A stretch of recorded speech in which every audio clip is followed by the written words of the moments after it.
one day after the post-eclipse, we thought you should meet a few of your new Vikings here on campus. We'll start out with Matayo. My name is Matayo Talalamotu. I play wide receiver, and I'm from Portland, Oregon. Nice. Thanks, Matayo. Get out of here. I'm Milliner, running back, and I'm from Pasadena, California. Look at the camera, Mom. I was. Mom for your mom. How you doing? Davis Cutter from Tampa, Florida. Play quarterback. No emotion. Get out of here. What was that? Viking football is off to a great start here at the end of practice. This is Viking football with Bruce Barnum back for another season 3 of Barney Ball. You just met a couple of the young players that the Viking coaching staff recruited this off season. We're going to get to business right now because it's game week, earliest game week in Portland State history. Vikings playing at BYU this Saturday, August 26th. You can watch the game on ESPN and, of course, listen to it on Rip City Radio here in Portland. And, Coach, let's get down to business. How about that eclipse yesterday? That's not business, Mike. That's old news. It was unique. You know, I heard a lot of comments. It was new just because we brought the Americana to our 2-stot field. That's never been done before, once in a lifetime or so. I like the reaction from the other athletes, not just football. And some of the administration's unique situation. We wanted to make sure we took advantage of it. About 200 people here on the turf at the end of football practice watching that eclipse as it passed us by and lasted about 2 minutes or so. All right, let's get on to football. And, Coach, I already mentioned it, earliest start to the season ever. And trick question, are you ready to go? No, not yet. Not yet. But we will be. We have a few more practices. There's some things we need to shine up, maybe cut some things out. But I'm confident in my coaches. I'm confident in my players, you know. And that's why I brought a few in here. You know, we threw them off today, but that's what it's about. It's about our kids. So they'll be ready. But this is early. This is early. It makes you nervous as a coach. All right, we got a few points to talk about. First, probably the biggest news here in the past week, named a new quarterback, a true freshman quarterback. It's been done here at Portland State before. You did it back in 2012 with Kieran McDonough. This year, the quarterback is young Jelani Eason. Tell me what went into your decision-making process to give him the job. Well, it was all Jelani. I mean, between his poise he showed, picking up the package so quickly, making plays with his feet and his arm, and the team started following him a little bit. You know, I need a group that's together when we run out on the field on offense.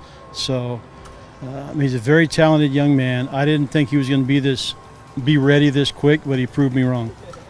Okay, and also in the backfield, obviously a senior, Zaquan Summers. He's going to get a shot there, but you got some freshmen in the backfield.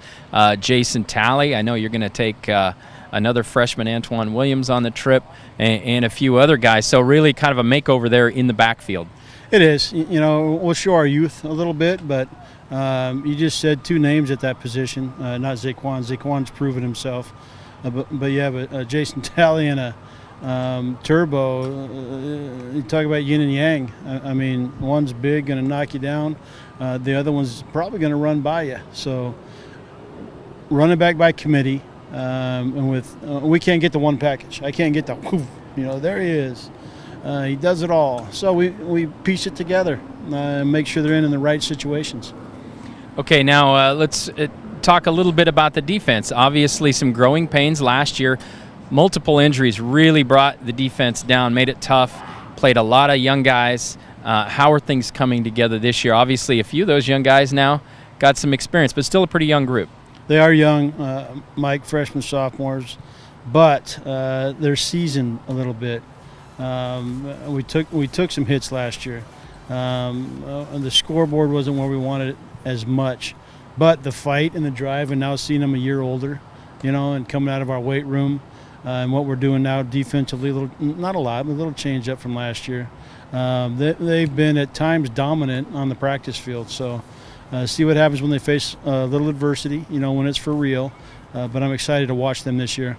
Okay, we got a few seniors there that people know, Devon Dade, Bo Duronslet, Chris Cisse, Anthony Del Toro, a sophomore, but maybe mention a few names of guys who are new on that defensive unit that we're going to see a lot of.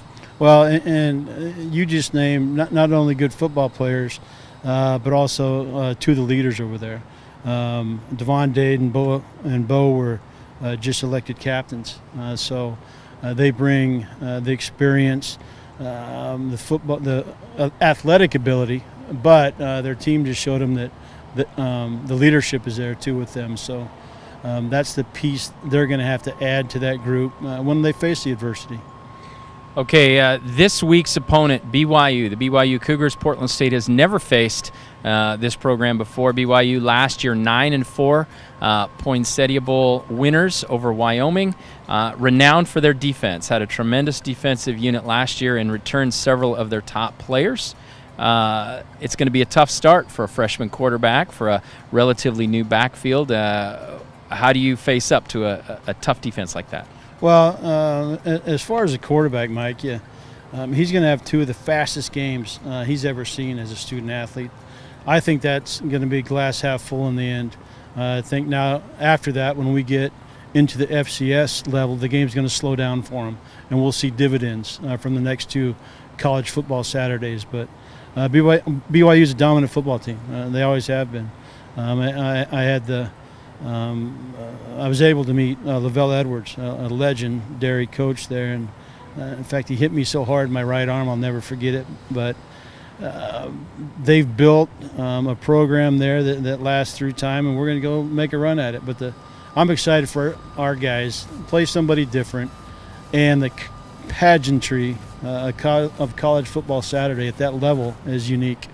Can't beat being the first game on ESPN to open the college football season. That's good. It's not going to hurt recruiting, but we'll make a run at them. Like I've told you before, we're not going to lose that game before we get there. That happens a lot at the FBS level. We're going to get after it. We're going to play hard. We're going to try to make them make mistakes, and that's why they play the game, So I'm anxious to see this football team perform. Okay, now offensively, BYU, a little bit similar to the Vikings, kind of a makeover in the backfield. Not a lot of experience returning at running back. New quarterback, kind of. He was a starter in 2015, did not start last year. Tanner Mangum, although I believe he did start in that bowl game, but was not the starter last year. So kind of a makeover there. What do you see from that side of the ball? Well, actually, click back. We can talk about both sides of the ball, Mike. Mangum, obviously, he's a talent. He's their guy, but you will see the first thing I remember, the first BYU game I went to, the size and the speed of their student athletes rivals SEC schools when you look at them on the field, pregame, etc. So, and you'll see it there. I mean, their offensive line, their defensive line, their front are a dominant group. That forms what they do offensively and defensively, and we're gonna, we'll try to find some holes and take advantage of some things. Okay, last question. A few keys to the football game for the Vikings that's going to get that game to the fourth quarter with a chance to win. Long fields. We call it tilt-a-field. I need to make them drive because I don't care how good you are. When somebody's getting after you, to drive 80-plus yards is difficult, to not make mistakes, especially in 0 week. First, game out of the docket. We have to play fast. We're going to have to outlast them that way. Turnover battle, we have to win. And from there, let's see where we're at in the fourth quarter. I'd love to be close because then the pressure, I think, does change. Just as far as the pressure of, wow, what are we doing? The FCS team, give me that fourth quarter, and we'll make a run at them. All right, there you have it. Viking football with Bruce Barnum. A reminder, Vikings open the season this Saturday at BYU. It is a noon Pacific time kickoff on ESPN, and you can hear it on Rip City Radio. Get all the information at GoVikes.com.